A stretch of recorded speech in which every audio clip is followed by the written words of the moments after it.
Boom.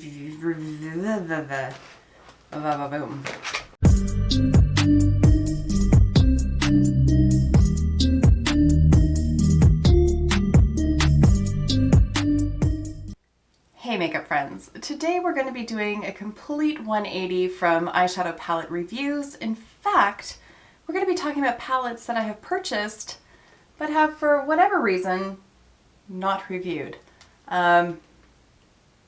There's quite a few of them. So I did not go through every single palette that I have and pull out every single palette that I have never reviewed. These ones are all palettes that I have purchased in the last like 2 or 3 months. I have a problem. But before we get into it, welcome back to my channel. Or if you are new here, then welcome. My name is Kara. I am a 40-year-old working mother of 2, and makeup is my escape. Possibly my addiction. On my channel, we like to mix beauty, brains, and the occasional F-bomb. So if that sounds like something you're interested in, just keep watching. Okay, so let's just go through these, and then perhaps in the comments you guys can help me. If there are any of these palettes that you really want to see reviewed, please let me know, and then that can help me prioritize. Because at this point, I don't know that I'm ever going to get around to reviewing them, to be perfectly honest. That is the problem with YouTube and with makeup in general, is that things move so quickly. There are so many releases so quickly that by the time you get around to actually receiving something in the mail and then actually having an opportunity to play with it and then possibly even film it, there's already been a multitude of other releases and things just become irrelevant so quickly. And I put that in air quotes because it's not like any of these palettes have gone bad or anything of that sort. It's just, does anybody remember the Too Faced Pumpkin Spice palette already? I mean, it's been 2 months. You know what I mean? Like, it's just, we are so quick to be like, hey, something new and shiny and pretty over here, that we tend to forget about the stuff that just got released. So I don't know what the answer is to that, but at any rate, let's go through these palettes, and then, like I said, if there are any that you really want to see reviewed or at least put to use, tutorials, things like that, just let me know and I will pay attention to that. So this one here, these are in no particular order, but this one here is from BH Cosmetics. This is the Smitten in Switzerland. And I love that blueberry muffin palette so much that I am now like slowly building a bit of a collection with these square pan palettes because they are so good. So this is the color story in there. It is sort of like a grungy neutral, if that makes sense. And I just adore the shades in here, especially these olive greens. So pretty. So while I have never filmed a review on this, I have used this a few times, and I can say that it performs every bit as nicely as the Blueberry Muffin palette, which if you don't have and you haven't heard me talk about, suffice it to say, I love that palette. Adore it. And this has the same kind of quality as that. So I guess you are getting a review. I hadn't planned on doing that in this video, but at any rate, this is one that I've never actually filmed with, but I really do like it. Another one that I have not filmed with, well, I mean, I'm not going to say that for all of these because I haven't filmed with any of these. So another palette that we can talk about is this one here from Beauty Bay.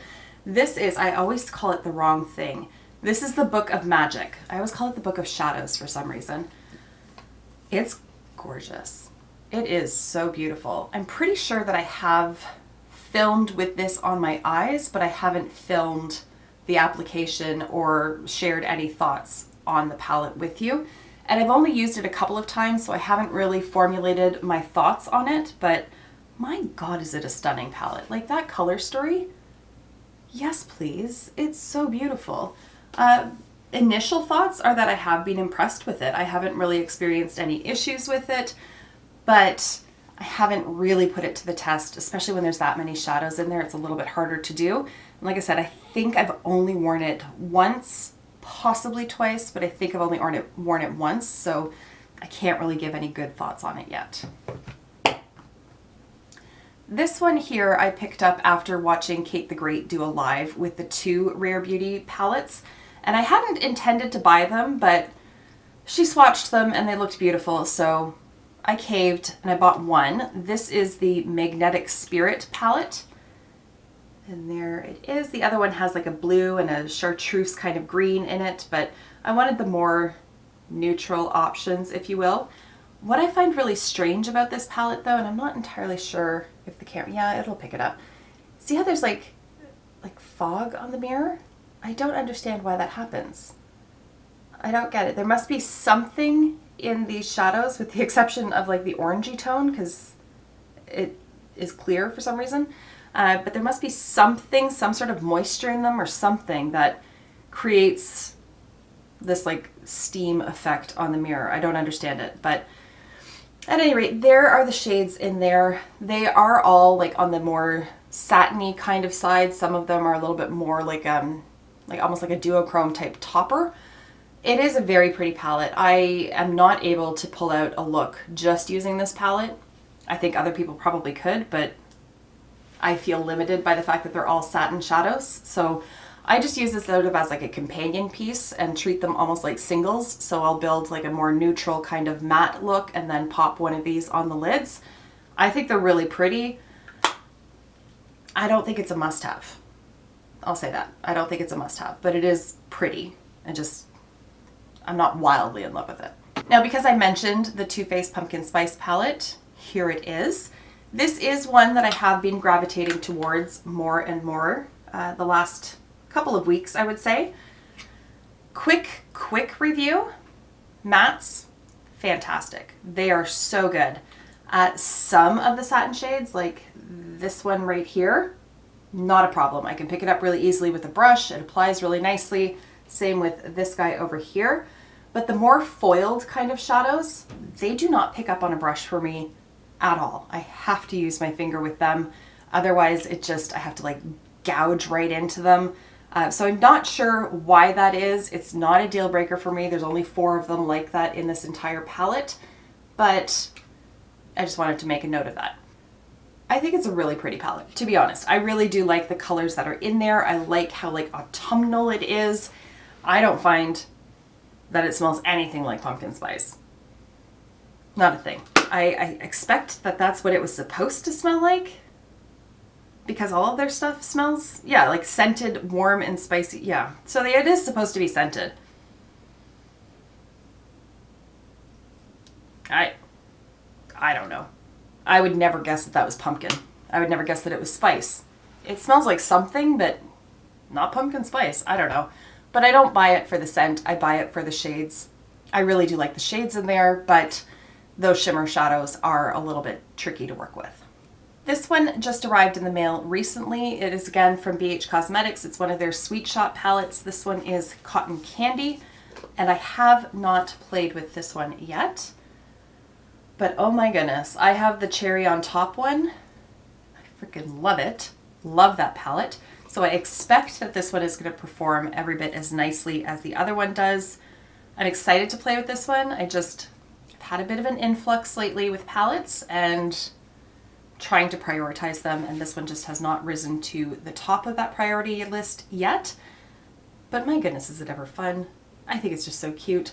Rumor has it they're bringing back these palettes, which totally makes sense. I don't know when that is happening, but I cannot wait. Cannot wait to get the green one and the blue one as well, because these palettes are stunning.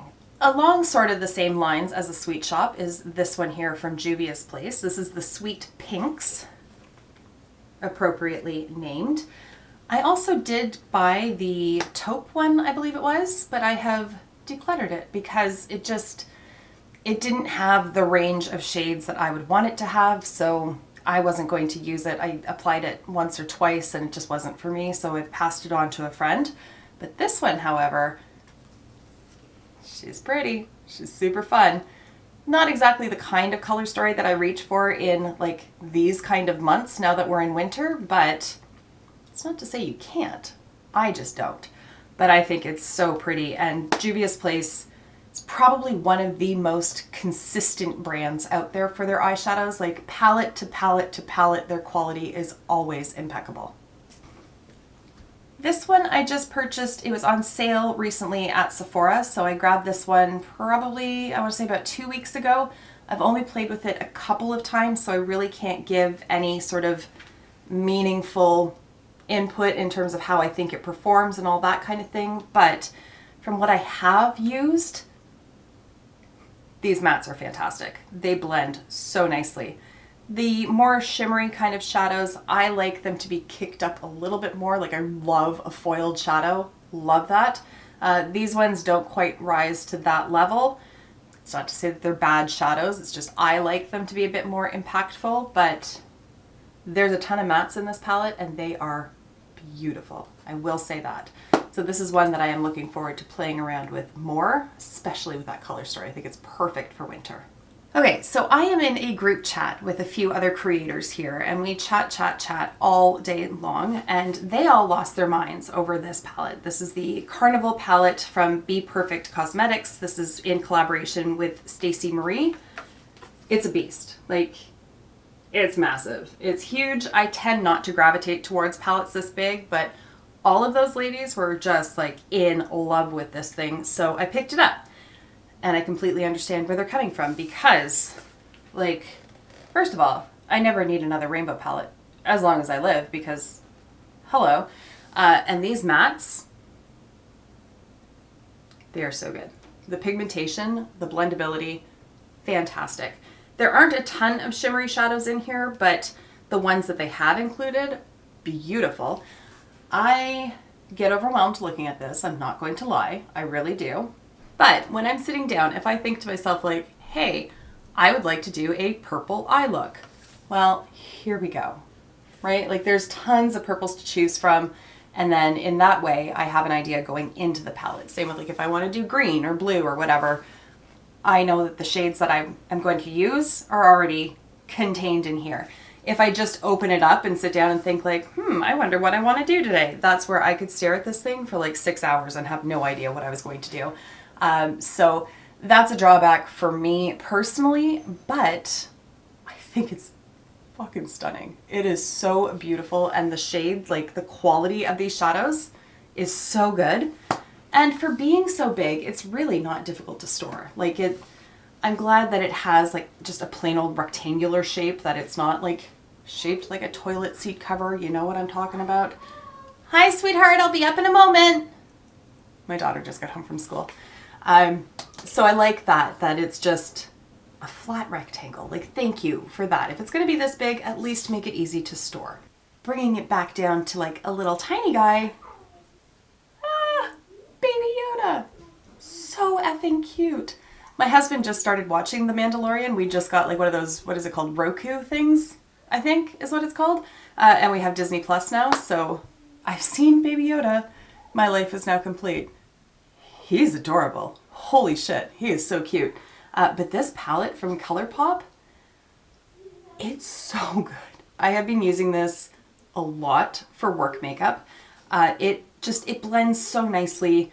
The shimmery shadows, so beautiful. This one here, which looks like a matte from this distance, but it has like little bits of micro glitter in it. The micro glitter actually shows up. It's so beautiful. Even if it didn't have Baby Yoda on the front, I still would have bought it just for the color story. And I'm really impressed with the quality of these shadows. With the exception of this one up here, this one is not fantastic. It feels very much like their like Super Shock shadow kind of formula, so I just have a harder time applying it. Have to use my finger with that one just because I find like with a brush, I just end up moving the shadow around in the pan. It doesn't really pick up on my brush, grammar. But overall, like no real complaints about this palette. I think it's so beautiful. Hello! There's my girl. She's just home from school. You had a good day? Yeah! Awesome. Yeah! Okay, go get a snack and I'll be right upstairs. Okay, sweetheart? Okay. Okay, I love you. Okay, love you. All right, so those are some of the most recent palettes that I've bought that I have not done a review on yet. Gave you really quick little bite-sized reviews on them as we went through, as you obviously just saw. You just watched this video. But Like I said earlier, if there are any of these palettes that you would like to see a bit more of an in-depth review on, swatches, that kind of thing, let me know so that I have an idea what you guys are interested in. But otherwise, now that Aspen's home, I'm going to wrap this up. So thank you very much for taking the time to watch, and I will see you in my next video. Until then, just be a decent human being. Bye for now.